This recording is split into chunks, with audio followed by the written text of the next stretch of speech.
No, I was gonna say we should get on the Sooze plays guitars blindfolded train. Say more. Man, it'd be fun to watch you guess what things are. Or How would that function? Like, what's the? I don't know about this blind. We craze. would blindfold you and hand you guitars, and then you would say, "Yeah, I like that one." So okay, so I'm trying to. What am I playing once it's in my hands? Doesn't matter. What do you mean? Is that I'm trying to figure out what guitar I have? Yeah, it could be. No, you're just saying what you like about it, and then you're saying what you think it might be worth. Like, is this a Gibson or is this an Epiphone? Or just like, I like this one more. Wouldn't there be some pretty clear giveaways? You know, like... Well, you're not allowed to, like, touch the headstock. Yeah. You have to, like, hold it selector? just like a guitar. Well, maybe it's like guitars. It's... Oh, I gotcha. Yeah, we would pick guitars that... I mean, look, Anderton's is... It's easy for them to do it. There's a whole store. They've done a couple. Okay, I haven't seen those ones. I saw the Winter Stays On. Those are good. Like delay, reverb. Like did you watch those, HW? Winter Stays On? No. Yeah, they go through all the reverb pedals they have, and it's always like A versus B, whichever one they like. Yeah, Winter Stays On. So it might stay on for 4 rounds until it gets beat by something. I'm actually boycotting the Anderton's channel lately. Is there a story there? Well, no, I love those guys. But I did make them. Wait, you worked with them. I made them a bunch of stuff for a video, and the video got a lot of views, and I was very happy about that. Yeah. But we just had a miscommunication on how it would all be set up, and so I could have made it a lot easier on them, and I did not. They asked for, can you make all these units sound the same? Helix, Kemper, Quad Cortex. I was like, sure. So I sent it to Captain, but I wasn't careful to make sure that by default, one would load up clean and the other would load up clean and the other would load up clean. Right. They were all in there, but one it was defaulted to load up with like chorus because I just didn't remember what the last thing I had up when I saved it. Yeah. So I didn't think of that. And so I thought maybe I didn't know what I was thinking.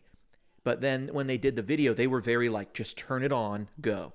Like he made these exactly the same. Yeah. So then some of them are like that, it's obvious in the video and they're like, the Quad Cortex is quite a bit dirtier. And I'm thinking like, there's a blues breaker on, turn it off.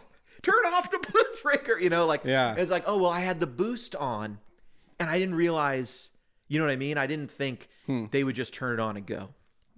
So then I had to do a follow-up video showing that they were all the same. Because people in the comments were like, these sound nothing alike, and they were like, thanks, Tone Junkie, for making these sound alike. You failed. I was like, I don't know what I'm doing then, Yeah. So, but it's still good. It's still good, I got you. It's almost like you need another full-time employee. It's almost like I need, yes. Welcome. That's a great segue, John. Right. John, you have an announcement for you today? Well, I wish. Welcome. This is Guitar Friends, episode 7. My, how far we've come. Wow. 7 episodes. 7 episodes. It's almost like, imagine episode 100, what that's going to be like. We'll throw a party. I have another podcast I was doing for a long time. Cut it off at episode 99. Yeah. Was that also, that was the Tone Junkie podcast? That was the Tone Junkie podcast. Okay. Oh, that's right. Some people say... Remember when you used to you would just sit in a chair by yourself? Yeah. Khalifa Farms. And talk at your phone. I could still do it. Those were the best episodes. When you knew it was just like morning time, he's just shooting from the hip. The bus would go by. You'd hear, there's the bus going by. Well, the way you explained it to me too is that you literally would hold the phone up to your face like you were talking on it. Yeah. And I thought, well, that makes perfect sense. Yeah, and you were wave at talking people. to yourself I've on gotten the phone. 7-minute voicemails from you. It was basically just that, a voicemail for an hour. Those are... It was a voicemail to the world. I like to think of those hour. as personal podcasts. Wow. I like it. Maybe I'll bring that back sometime, but Yeah. Guitar Friends is good. But this isn't that. All right. For that reason, like this is something different. Yeah. And it's not just me talking in the phone. I mean, that was literally like, those are exercises in like top of mind, like stream of consciousness. Yeah. Yeah. And people would listen to like all the way through. Yeah. I listened to most of them. I know. Case in point. Although I don't think I got anywhere near 99. Yeah, there's some kinda good shocked stuff that in that there. That's a lot. Yeah, I cried in a couple episodes. There's at least 2 where I cry. Just some real moments. Just you love the Kemper that much. Yeah. It's like, guys, the You tones. love Tone. You love Tone Right. that much. I had to stop playing. Honestly, it was just so pristine. I think several times I would see rabbits in the backyard. Anyway, okay, Guitar Friends episode number 7. Here we are. My, how far we've come. We've got Sooze, who's, if you're not sick of him yet, you're gonna be. Yeah, because that's for sure. he ain't going nowhere. Right. The Sooze is full-time. First full-time day was Monday. Here. Monday. Uh-huh, It's yeah. Wednesday right now. We're recording this on a Wednesday. Yep. And 2.5 days in. 2.5 days in. How's it going? It's wonderful. You actually, your first week, you were actually just at your house. There were people were sick. Yeah. And so we just didn't get together. Which turned out was a great time to make 100 Helix presets. Yeah. That was a lot of Helix. I mean, I guess it's either out already or it's coming out, and maybe this is the announcement. But that was a good way to start. Just jump in with a product and exactly get it out. Today's sponsor is the Helix Worship 100 pack. Go get Look it. at that. And 100 worship performances for the Helix that we had for Kemper for a long time. Yeah, we've been getting so many requests for these for a long time. Yeah. And so you finally just did them all. Did them all, yeah. And it was just kind of like listen to the song, listen to what I did for Kemper, play through everything, that kind of thing. So yeah, I'm way more of a Helix believer now than I was a week and a half ago. That's just getting into it and playing it. I'm like, okay, I actually get how this is like a pretty sophisticated unit and easy to program and all that. So plus we've been comparing it to the ToneMaster Pro, which we'll get into that. That's a whole nother thing. We'll get into that. There's a segment for that. It's been fun though. But you're not the only guy on the podcast today. John 2 is here. Yes. Yeah. And the crowd goes wild. There's a lot of sounds in post. Trust me. So many. It's the magic of editing. Was that a dog? Thank you. Is that a dog? Make you find random clips. Was that a bus driving by? Please stop. It's gonna take me forever if you keep saying. Was that a chicken? Okay, that'll be the last one. It's a volcano. Okay. So John 2 is back. John, where have you been? Working. I have a real job. He does. He does. Unfortunately. John 2, a founding Tone Junkie member, all the way back to the original Gear Hangs. Before there was a channel. Before I even played a Kemper. Yeah. That's true. My. How far we've come. How far? It all started with like 2 moving boxes full of guitar pedals. Yeah. And like a couple like, amps. you like guitar. You like guitar. I mean, you're why we met. Was That's coming true. over here. Okay. You know? Do you remember first meeting me, Sooze? Yeah. Was it here or no? Oh, it was at Buffalo Wild Wings. That's right. For UFC. What was your first The fight. impression? I'll tell you my first impression of you. What was my impression of you? Yeah, what was the first impression? I didn't know that grown men liked fighting as much as that, like like WWE. I was like, I remember this when I was 10 years old. It wasn't WWE. It was UFC.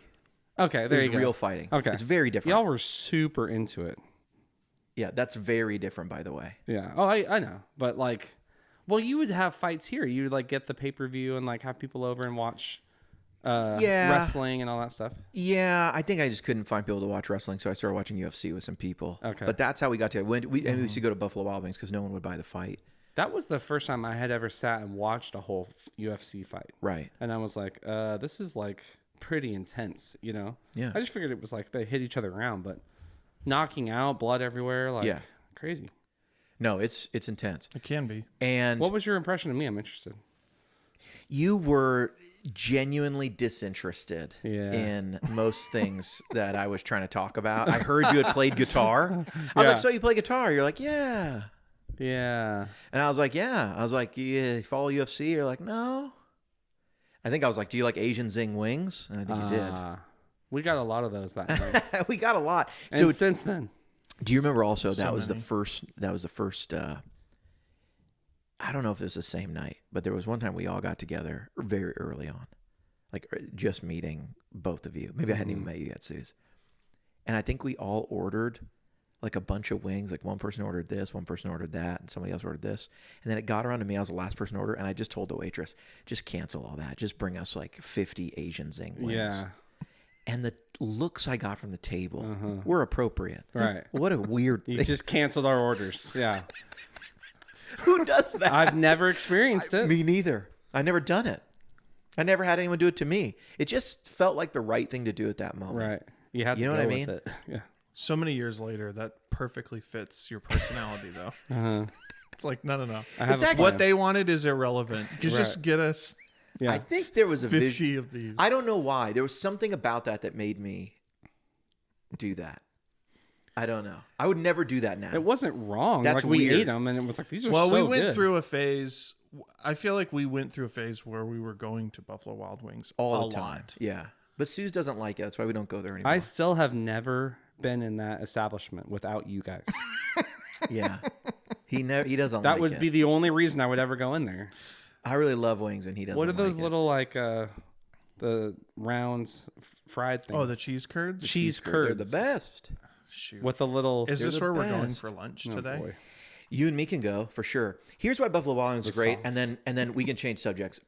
Buffalo Wild Wings is great because it's one of the rare culinary occasions when you can actually eat a meal that is a palindrome.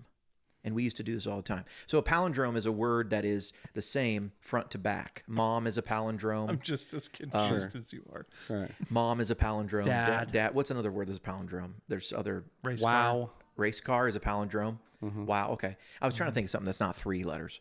But yes. Wait, race cars? Mom, dad. Yeah. Race car is a palindrome. I have a really, really stupid one. Please. It's a phrase. Go ahead. I learned it when I was in 3rd grade. Absolutely. The phrase "Go hang a salami, I'm a lasagna hog" is a palindrome. I see that. No. Yeah, we'll just say it backwards. Go hang a salami. I'm a lasagna hog. See, it works. I had no idea. As soon as we're done here, I'm going to like write that down and look it up. Holy crap. Well, so here's why Buffalo Wild Wings. I don't know if you guys forgotten this. We would always order chicken nachos, then Asian Zing wings with cheese curds, then finish it with dessert nachos. Oh yeah. And I would always say, this is one of the only places where you can start and end a meal with nachos. It's the same forward and back. Yeah. Anytime we wanted, we could do dessert first, and we'd still be having nachos, wings, and nachos. And their dessert nachos it's what you want. Incredible. Especially when it's like midnight. Oh, yeah. And you're really ready for UFC to be over. Yeah. But when you're it's waiting, actually the worst You're decision. waiting for the main card, Yeah. and it's like taking way longer than you thought you would. Yeah. Yeah. That's what you want. You know it's time to order. It's perfect. Yeah. Yeah. Wow. Yeah, because that's the thing about UFC. You don't know if those are going to be 2-hour events or 4-hour events. So you're welcome for introducing you guys. Thank you. My. Yep. What year was that? Is that 2016, 2017? Must have been 2016. I moved here in 2016. It was pretty soon after. Okay. Yeah. The first time you and I met, you came to our house. Probably. I cooked burgers. Yep. We didn't even talk about guitar. You had no dog. No dogs then. Wow. I didn't even know that you played guitar until the second time I met you. Wow. I was like, oh, you play guitar. I think our wives met, right? Yeah. Somehow they met. And we had California in common, even though we didn't know each other out there. Correct. It We was did- someone yeah. I knew who lived near you. Yeah. Yeah. Yeah. Do you have an insane memory, John? I guess. I feel like some people know. You were like, "Oh, I cooked burgers." Like like you remember like that long ago. I Well, do he also remember paid, that. he paid me a compliment that night. That What I've was never it? Forgotten. Was I like, this is the best burger? You I've said ever had? this is the best burger. This is the best cooked burger. Wow. Hard stop. I always say that to people. Insane memory. That's why I have so many friends. Yeah, right. That's my line. That's I it. use We're that. done. That's how I knew. We're no Yeah. longer friends. That's how it. Wow. Watch out if I don't compliment It's the your one burger. thing I've been holding on to. No. So Sooze has been in the TJ HQ for 2 days. Mm-hmm. Well, 2.5 days. Yeah. John's been here for 2 days also, Which is also amazing. which is also amazing. I just was like, We'll We're see off how to I a it- was like, great go to my start. real job or go to like a fun job. Yeah. I'm just gonna go to a fun job. I feel celebrated by the It's fact much- that you're yeah, here also. It's much more fun over here. Yeah. We got the whole room together. We teased it in another video, but Yeah. is it still smell like a dentist's office in there? less and less every day. Good. What is that like? Off gassing. It's like it's going away, I guess. Well, I was thinking we could get an air freshener or two, but it's fine. Well, it's your playing has been good, so that's what I was watching for. Okay. Signs of like duress. If maybe, yeah. If it was affecting you mentally, if you started playing like out of tune, being like, this sounds great. Yeah. And it was bad and stuff. Especially if I couldn't tell, I was like, yeah, I think we're good here. Oh my gosh, that would be it would be so bad if it got to the point where you could no longer play guitar. Where I had like brain damage from the smell. Yeah. Okay. Yeah. Right. So what have you been doing in there? I mean, I put a lot of work in last week into making this room, sort of pop when you get in there. I'm surprised that was not also an episode of like a, filming it and like I had no time. I mean, what are those called? Time lapse, you Yeah, you in there right. like making it all. I didn't know how far I was going to get. Yeah. And then at some point it became, and then the wall stuff showed up and I was like, we got to get this up and I got to put all this up. And, I've been getting situated in there. I've got Final Cut now. I'm going to learn to edit videos in the Tone Junkie way. Yeah. We've spent a lot of time with the Fender unit, that ToneMaster Pro. We have been doing the Fender unit thing. So, so you built all the Helix stuff. Yeah, those were all at home. Yeah. And then I had the Fender unit. And it got here, and I was excited to check it out. Fender did not send me one, which I'm not upset about. Does that mean you are upset about it? I'm just gonna say this: if his I words said he wasn't, right? his face was saying that the he camera was upset. caught it. I just the only thing I think is this: when I want to believe that they're not out of touch and that there's going to be a lot of support for this unit. But when you launch a digital unit and you don't send it to, I think, a lot of people who are into digital units, it just makes me wonder, okay, so you send it to the big YouTubers, but that's what everyone does. Like, everyone knows to do that, and they'll answer your call because you're Fender. I get it. Yeah, right. I just hope that's not indicative of, like, are you guys really paying attention in this space? I think, too, the features, like, kind of tell me a little bit that they're not really too concerned about feature to feature being compared to other people. You know what I'm saying? I don't see anything. There's nothing about this unit that is absolutely revolutionary. Another unit has a touchscreen. Another unit has encoder knobs. Another unit has similar looking foot switches. Yeah. And that's all great, by the way. That's great. It feels like they took the best things of some other things out there. But they tried to do what Apple does, which is like let other people put out stuff that may or may not work. I'm thinking back to my Zoom MP3 player right now. Yeah, well, but it's like, there's a bunch of features on the iPhones every year that Apple comes out. They're like, now with this, and it's like all the Android people are like, we've had that for 5 years. Right? Yeah. Do you know any Android people? I don't know any. No, not in real life. I'm kidding. I have this one friend, and he's an Android guy, and I'm friends with him in spite of it. But it makes our relationship very difficult. I text him way less because of the green. The green it bothers is bad. me. Yeah, and I send pictures and videos. He's like, I can't see it. What is it? I'm like, no. Yeah. Don't like that. No. So then But he's I like, feel can you like get on that's- WhatsApp? I'm like, Right.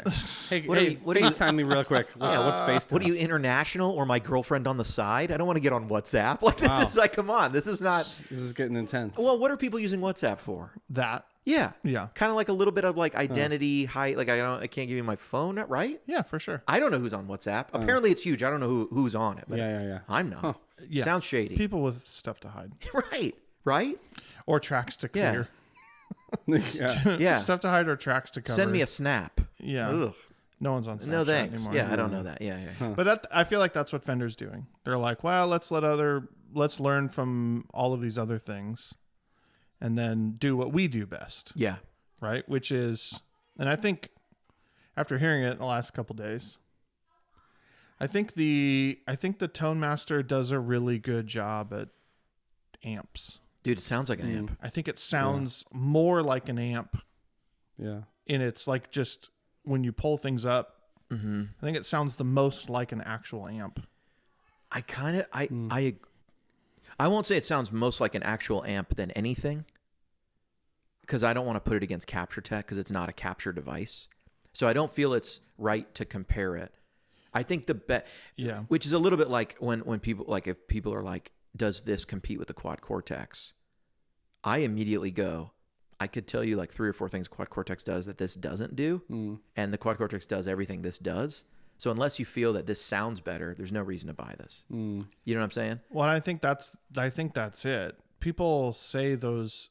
I feel like when people say this competes with something or other, so it's just all they're seeing is like a feature matrix, and it's like, is everything checked off? I would put it to me. And I don't think that that's really what it's about. To me, it's a modeler. It competes with other modelers. It's best involved in the conversation of, would you buy this, an FM9, a Helix, one of those devices, a Head Rush? Yeah, Head Rush has a capture tech too, but you know, it's like I would put it in one of those. Is it capture tech or tone match? It's a capture tech. Oh, it is? Yeah. Yeah, it does a little neural network thing. So that's the line you're making. Everything on this side is models. Everything on this side is capture tech. If you believe that the capture things sound like the amps that you're capturing, then obviously it'd be weird to say a modeler sounds the most like an amp. Well, also the modelers are created by and only by the manufacturers, right? True. Line 6 and Fender have made all of the models in those units. Yes. You can tweak them. You can add EQ layers before or after them through a bunch of different ways. Right. But what the model is and what it is capable of is completely out of your control. Whereas with the capture tech, it's completely in your control what that model, if you can get a good it's not sound. a model, it's a capture, but like what that amp sound is. And I feel like that's the, that's the clear distinction. It sounds, John, you're saying it sounds most like an amp. We were really comparing it to the Helix, right? That was all, Yeah, we were switching back and forth. I just feel like I'm realizing a guitar amp is unique in what it doesn't have. Yeah. Right? Like when it doesn't have a ton of low end, it doesn't have a ton of that sizzle high end too, like an actual guitar speaker. Yeah. It's very mid-rangey, it's very, obvious. And that's what the Fender ToneMaster sounds like to me. Yeah. Sounds more of that. So we tried really hard to get it to match. Yeah. Exactly. So you've been playing the Helix for 2 weeks, about all last week. Yeah, you've been intensively. playing Helix a lot, but you were working on the product. So you were playing the Helix for like 6-8 hours a day. Exclusively, like all the time, like just all Helix. day, all day. Yeah. So in the editor building stuff. So you'd play that, then you come over here and boom, the Tone Masters in your office. Like what did you notice? It was interesting when we first started playing the Tone Master. It was like we initially liked it, and then the more we played it, it sort of fell out of favor. We're like, I don't know about this, and like especially through the cab, we're like, maybe it's not as good as we were thinking. And then it was like, well, we'll put it up against the Helix, and my assumption was that then it will really show its faults, And then we put it up against the Helix, and then slowly it was like, well, that patch sounds better. Let's go to this other amp. They all sounded more like the real amps. Yeah, well, that sounds more authentic to the amp or whatever. Let's go to this next one. And it was like, okay, 3 out of 3, we actually all liked the Tone Master over the Helix, which I was not expecting. I wasn't expecting that either. At all. And you said it was good. Like the Helix felt like a processed, finished signal versus the Tone Master felt like I was just plugging into an amp. And that was through monitors. That was through the cabinet. We tried both. We matched microphones. We matched speakers. Yeah. Both, like we were doing the stock stuff in there. Yeah. But it's the Helix cabs versus the cabs for this. At some point, we decided we liked what the Tone Master was doing, and we tried to get the Helix to do it, and we couldn't. Okay, but we did. Like there were times like where I found myself going, I think the Tone Master Deluxe sounds like a Deluxe. Because we were using a normal channel, we used a vibrato channel, and I was like, that sounds like the vibrato channel in Deluxe. That's what it sounds like. So, but when we did it with the Helix, my opinion was like, that doesn't sound as much like the amp. I've had several Deluxes. I have 2 Deluxes. Normal vibrato channel, I kind of know how those 2 things sound together. I felt like the Tone Master very much sounded like the vibrato channel. The Helix less, but I actually liked the sound of the Helix a lot too. It was more mid-rangey, and when it was getting more aggressive, it was a good thing, I thought. Yeah. You know what I mean? Now, there were some things about the Helix model. I actually am not a big fan of the Helix Fender models as a whole. I don't think the Deluxe is the best model in there. I don't think the Twin is the best model in the Helix. And I think with modeling amps, you have to like almost talk about individual models sometimes. Some of them sound great, some of them don't. But as a whole, you know, is a unit good sounding or not is a good question. But it wasn't necessarily worse to me. I just wasn't sure it was the most accurate. Yeah. And I was like, oh, I mean, more mid-range is good. I might like that, especially for worshipy stuff. I actually, like, as you were playing it, I was like, that one sounds, ToneMaster sounds a little more like the amp. I kind of think the Helix sounds better. Yeah, especially when we started adding things. It was a little more like that. I was like, oh, I might want that.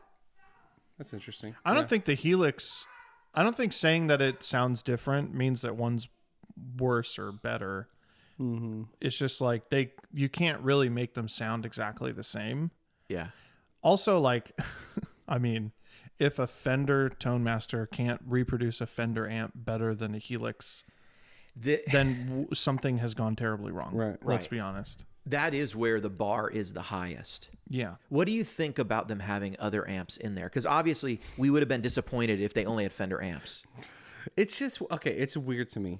It says Fender. Yes. I'm playing it through a Fender combo, and I pull up a Vox AC30 sound.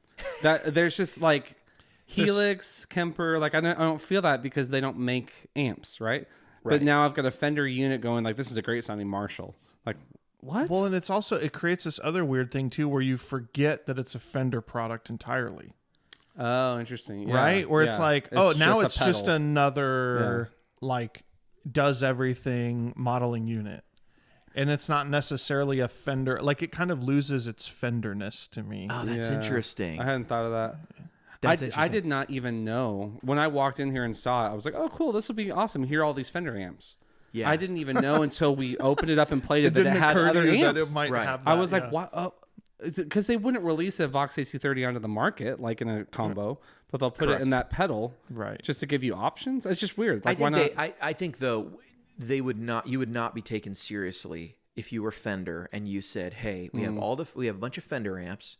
Actually, I would have liked for them to put actually more amps in there, more Fender amps. That's what I thought. Yeah, There's not every single Fender amp. I have released not even. No, close. I've released the 65 collection. What are you guys doing? You literally are Fender. Like, what? You would know how many Fender amps there are. I will tell you that they all sound different, and they all, there's a reason there's like 13 amps in the lineup that Leo Fender built. Like, put all those out. What are you doing? Yeah. That makes me a little worried that we're actually being sold a freemium model. Oh, they're going to come out with more. I want that. Yeah. It looks to me like creators like myself, there's not much for us on this device other than we can sell IRs. Okay. Doesn't look like, but they've really been talking about this store and Fender things. And that makes me go, okay. I think you guys are going to come out with an exact replication of SRVs. The brown face stuff. I don't think there's much Here it of is that with on the there. JBL. Here it is with the, you know what I mean? So I hope they add more. I hope they do more. I want to have a Vibralux and a Vibraverb and a Pro Reverb with the 15-inch, with the 212. I want all that. I think that would be great. Fender also has a plethora of speakers that have been stock. One of the first things that happened when CBS bought the company, they immediately started changing speakers because that was the easiest thing that you could cut. You could do cost savings on. Let's buy a cheaper speaker. So what that means is blackface amps, there's what they come with in under Leo in 64. There's the speaker they come with. Halfway through 65, the stock speaker can change. So, you know what I mean? Like, what's the right speaker for a deluxe? Well, if you have a 66, the stock speaker is not the stock speaker in a 64. So what's the right speaker? Yeah. 66 is just as much a blackface Fender. And changes sound like huge. It can. Yeah, it can for sure. And so I would love to see that in there. I get not everyone's a Fender dork like me, but how would you have felt if they didn't have those amps in there? I wouldn't take the unit seriously. The Vox and the Marshall. If there was only Fenders, if there was Fender and EVH, people would be like, Are you even paying attention? What are you doing? Hold on. No, man. I think that if they did that and it only had the Fender amps that they have in there now, then yes, it would be like, this is not worth it. Totally.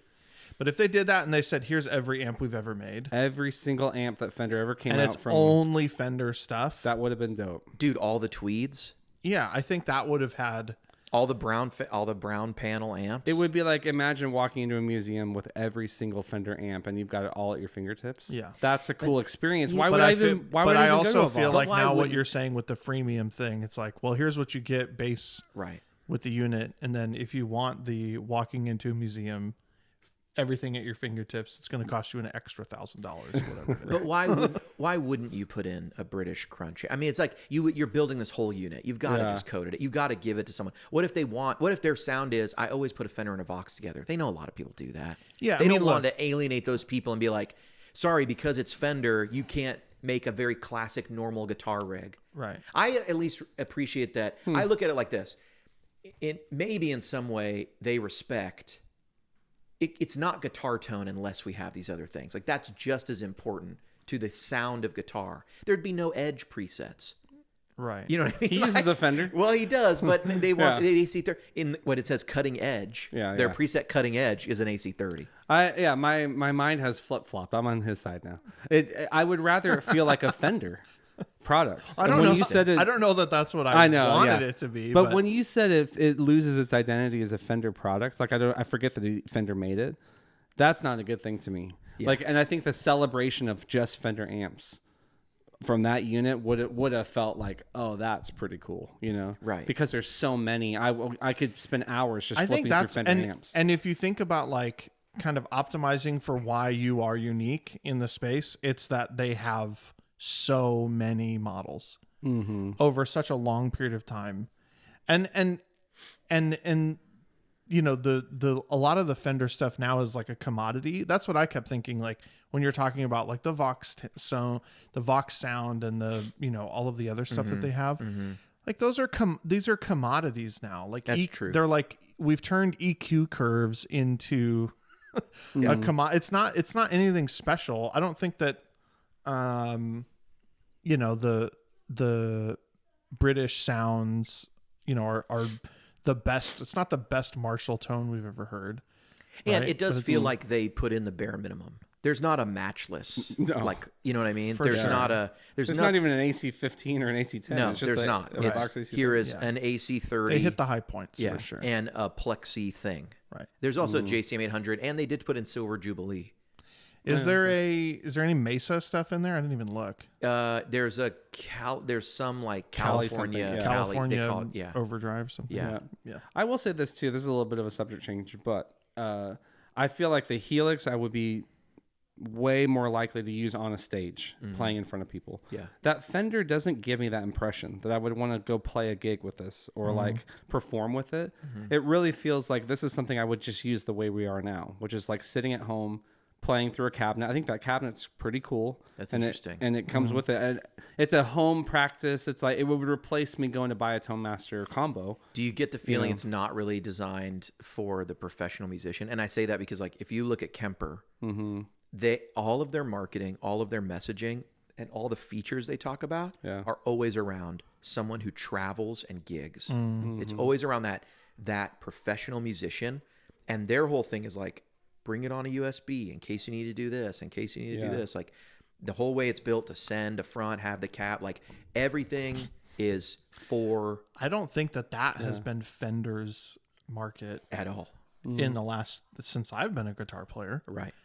They've been after the people at home. They've been after here's an amp that you can have at home that won't make your parents or your neighbors hate you. And I think that's never more clear than the fact that everything comes with Fender Play, which I think, if we're all being honest, is viewed in the market as a beginner guitar tutorial lesson. For sure. I don't think of it like I think of other how to play guitar courses that are more advanced. No. When I popped it open and it says sign up for Fender Play, I'm thinking this misses the mark, but maybe not. Because I noticed that when you go buy a $2,000 Fender, it's like sign up for Fender Play. And I get you're going to put that on everything. It's a digital product. You want to sell it. But it does feel a little out of place. I don't want to buy, like, if Gibson was doing it, I wouldn't be like, here's this $6,000 Les Paul. Learn to play some chords.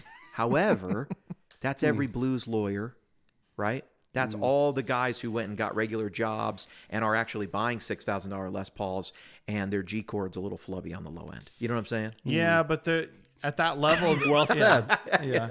At that level, though, it's like you're after you're not I don't know, you're not after a deal, right? You're not after value. You're after a certain thing. You certainly didn't buy the Les Paul to get Fender play. No, and you're not going to go spend $6,000 on a Les Paul and put it through a $400 practice amp, right? You're going to want to put it through something that you think is worth a $6,000 guitar being played through. Right. So whatever that means to you, who knows? Well, would you play that out? I mean, that Fender unit, are there anything standing in your way to go, yeah, I'll play that on Sunday, or I'll play that in a gig or whatever? Yeah, there's nothing standing in my way. My opinion, if I were to put it succinctly, is it sounds really good. It sounds really good. The options are limited. The UI has a couple things that I don't understand. To me, there's no excuse that I cannot see my full signal chain if I put that one extra effect. It's like, just downsize the images. It's so close. It's so weird, and it's literally like they were like, here we go. The full signal chain fits, and they're like, what if we had one more pedal? I would rather. Well, you could add more probably. I right? would actually rather see, because the amp block is like the shape of a real amp, so it's like a lot wider. Yes. Yeah. If they just would like make it a block, that just make it a normal, small image, like how if everything were the same size, they would be able to fit. You'd be able to fit it. Yeah. I don't think it maxes out at 9 is what I was saying. I think you could probably add 10, 11, 12. More. Even worse. If you had there's multiple things I can't see. It's just two I thought it was rows just or one whatever. pedal I couldn't see. Now I can't see all. But I get it. They want you to use it in preset. Maybe they're more like, it's really more built for preset mode, where we have these you dial in your sounds and go through. That's another reason I'm thinking about the live performance thing, because the Kemper performances are great. The Helix snapshots are great. Where is the Fender version of that? I think it's those, like, actually every preset is a different section of a song. Yes. Yes, you can change the state of things. But anyway, the I'm not 100% sure, so there might be more functionality. We've been playing around with it and mostly doing the presets in stomp mode. Yeah. There might be some other version. I've seen people talk about that. What I do really enjoy about it, and I caught John kind of getting lost in, like, when the images you're looking at on the screen really match the pedals and you have this nice touch screen, it really does feel like, oh, I could put this fuzz. Here's an octafuzz. Here's a fuzz face. Like, that's the Octavia. Like, it really does feel like, oh, I'm putting this rig together. And, like, it feels a bit like a sandbox. Yeah. Like, I'm building things in a sandbox and I have control. It's like Minecraft of guitar tone. I really get lost in it in a way that I don't on the Helix, because the Helix and the Axe are a lot of menus. And I know that the word Octavia or Octo Fuzz means something, but when I see it, I feel a little more like I have the gear. Yes. Oh, 100%. Yeah. And even the Quad Cortex is like that. Like, I could have a Timmy and a King of Tone and a Fuzz, and they all look like gray box, gray box, gray box. Yes. You know, and it's just there's a little disconnect there. There is. Yeah, you're right. You're right. They on the I wasn't thinking Quad Cortex. Capture, you know, is all it says. Now you can see photos, but it's only online. So now I have photos of all the captures. You can see the amps and stuff, but you really can't see it on the device. Yeah, I mean, and Kemper's even worse, right? You know, all the delays are green, all the reverbs are green. Yeah. I think the biggest win, or the biggest, or maybe the best part of the ToneMaster is the touch sensitivity of it. When we were when you were playing that, when you were like playing aggressively and then softer and then more aggressive. The ToneMaster did a really good job at that. The Helix, not so much. Yeah. And I feel like that was, maybe there's other settings on the Helix that would do better than the one we were particularly listening to. Yeah. But it was a clear distinction. Totally different. Yeah. I totally agree. I agree with you. To me, hands down, Model's better than Helix. Okay, all that aside though, here's the question I really have about the ToneMaster Pro. What would you sell to get a ToneMaster Pro? If you're a Helix user, if you're a Quad Cortex user, if you're a Kemper user, if you're Axe Effects, FM9, would you sell any of those units? Would you, having used all this stuff and the FM9 and the ToneMaster Pro, could you see yourself getting rid of one of those units to get a ToneMaster Pro and play it, gig it, use it in that scenario? Because that's really the test, isn't it? It sounds great. It feels great. I agree. It feels better than a lot of stuff. The models seem really nice. The effects look great. The screen is great. A couple things I don't love about the UI. We don't have as many options. What is this an upgrade from? What would you get rid of to buy this instead? I honestly don't know. It's a good question. Yeah. I'm thinking, so I have a Kemper stage, and I don't think that I would sell the Kemper stage to get the ToneMaster. Yeah. I wouldn't want to trade that. So I don't have anything that I would sell to get that. Yeah. Right. My first thought was actually like, if I had one amp that I played at home. Yes. Yeah. I might sell that amp and get that with the cabinet and go, now I can actually switch amps. Oh, I've got some effects I like on here. My just at home plugging in to an amplifier, I think that would be a better experience for me. You'd get it with the cab. Yeah, it would have to come with that, and that would be my rig that I would play at home. And you'd have all the functionality of being able to take the ToneMaster Pro with you to gigs, play it direct, whatever. Yeah, but I probably wouldn't. You know, once I went go out to play somewhere, I would take the Kemper with me.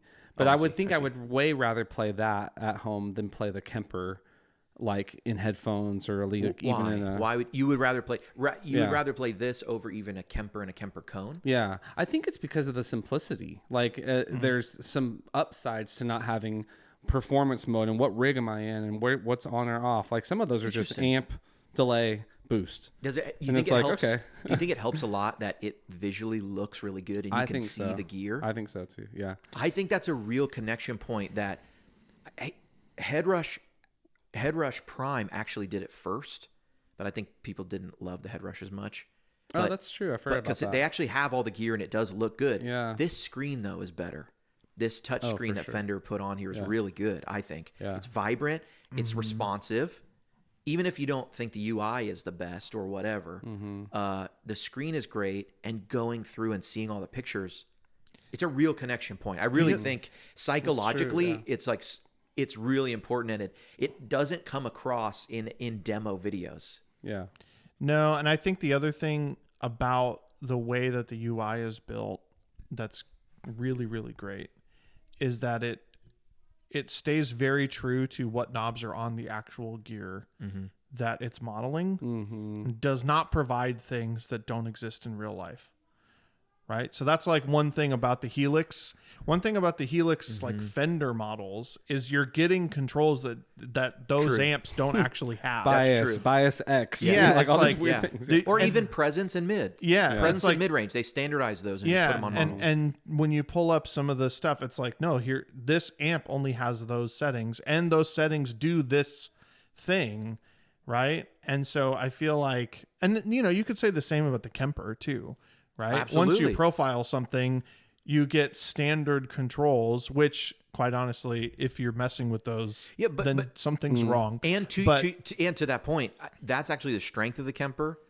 So many of their controls don't exist in real life. Right. Clarity, definition, like they're kind of on the side of like, because it's digital, we're almost leaving, like we're copying sounds, but then you can edit them any way you want. We're really not after authentic experience of having the gear. And I feel like I feel like the thing is, and I mean, I've never been a huge fan of the Helix, just full disclosure here, but I think that's one of the worst things about the Helix. Dislike unsub, by the way.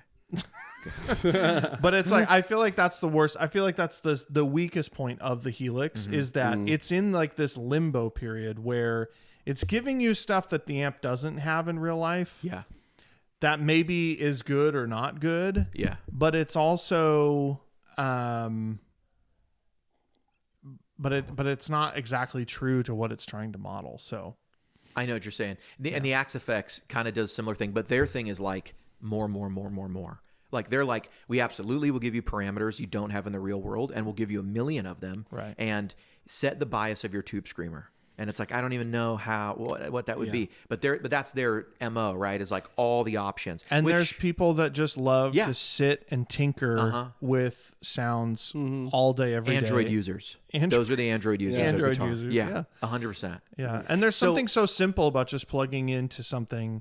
And like you mentioned earlier too, like when you pull up a vibe pedal, it sounds decent. Right. When you pull up a reverb pedal, it sounds good. It's not like everything's at and I'm back to playing. Like the playing is the whole point. Yeah. And that's the at home thing. Yeah. You know? Okay, last point. So you would not sell the Kemper. You wouldn't sell your Kemper, John, to get this. No. Sooze? Would you sell your if you were a Kemper user, would you sell your Kemper and get this instead? It would just be amps. I would probably get rid of. My opinion, and maybe you guys share this, Capture Tech is going to win over a modeler for me almost all the time. Yeah. Now, with that saying, the modeling might be the best of some of these amps. The deluxe model may be the best deluxe model that exists. You know? Okay. Quad Cortex. You selling the Quad Cortex and getting this? A lot of people feel like these are the closest competitors. Touchscreen, now editor, Quad Cortex has. Encoder knobs.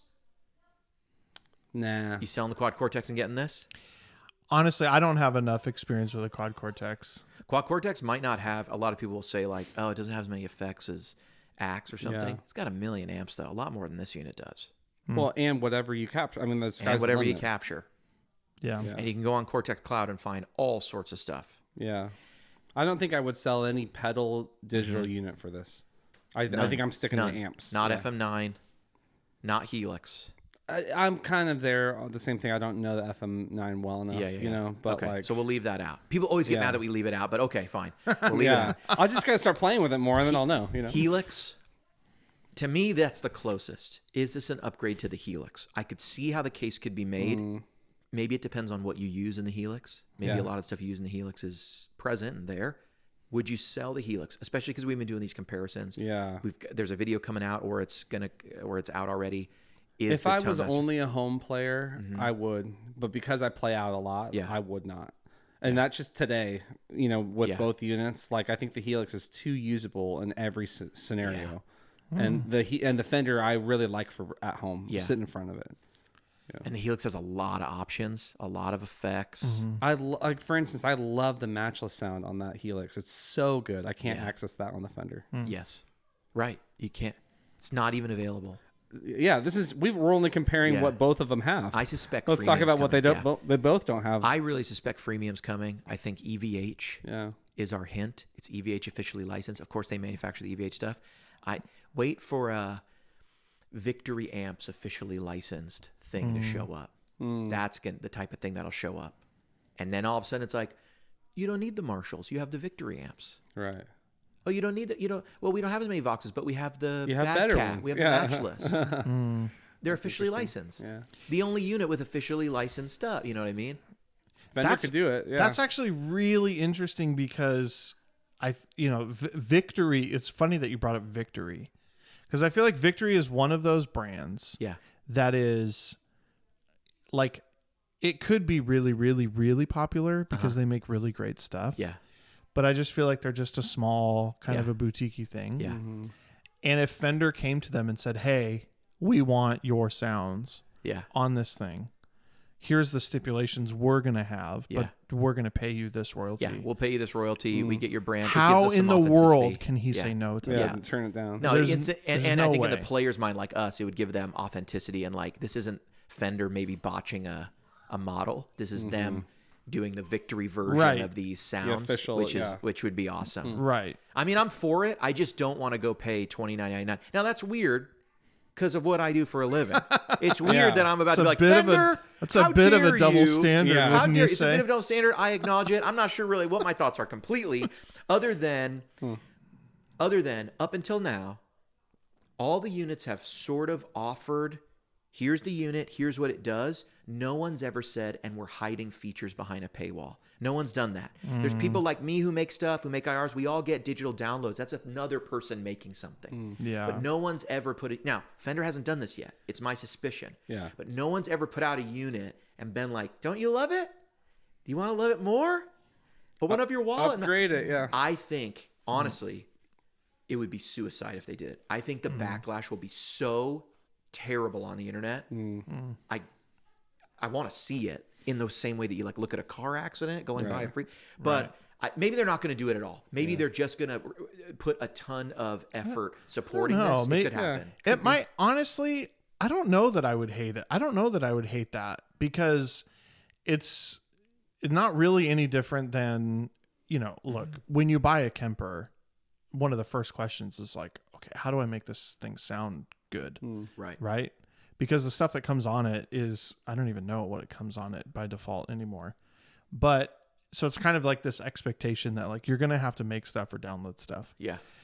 I feel like Fender could position that as like, hey, you're welcome. We've created this thing that we will continue to expand the capabilities of over time, but it's going to cost you over time. Right. But now you have the base unit. So now it's, you know what I mean?